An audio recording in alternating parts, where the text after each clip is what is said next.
Eskamani, you're recognized. Thank you, Madam Speaker. And members, I appreciate the indulgence on the amendments and the engagement from the front rows. That was quite fascinating and interesting to hear what y'all's thoughts are. We don't always get to hear it in some of our amendments. So thanks for the engagement.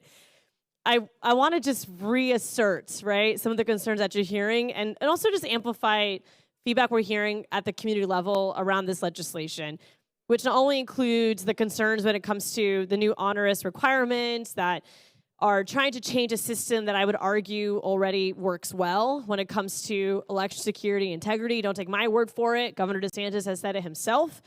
But also the concerns with some of the changes, for example, with the vote machines that have been specifically over the years designed for our community with disabilities, but has now become universally used. The reason why those devices are so important to be universally used is that it means someone with disabilities doesn't have to explain to you that they have a disability, right? When we can improve all of our systems to make it accessible to a community in need, we all do better and we all do better. And it allows someone with a disability to not have to ask you for assistance or say out loud they have a disability. Perhaps it's something they don't want to talk about in a public setting. So by allowing for all the machines to be the same, it just allows every person to be treated the same. And so that change is concerning.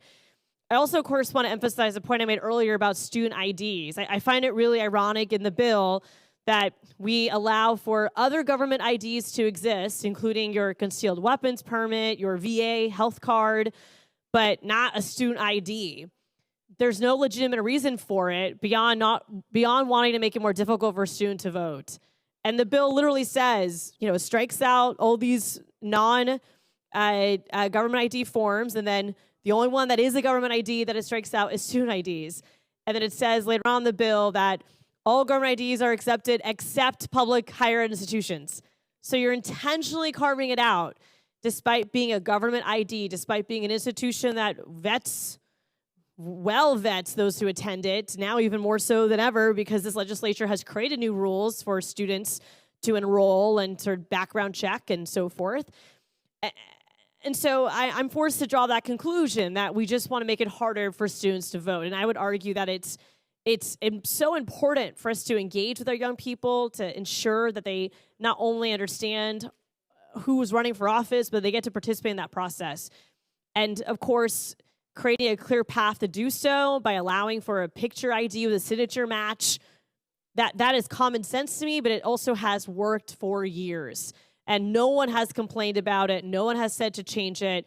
But of course, it's in this bill. And so I want to echo the commitment to election security integrity. But as Representative Young said earlier, that doesn't have to live separate from access. Doesn't have to live separate from non-discrimination policies. Doesn't have to live separate of the U.S. Constitution. It's important for us to respect the generations before us that have helped to make sure that women like me can vote, right? And not go back and making it harder for different community groups here in our state to have the same right that you and I have. Thank you, Madam Speaker.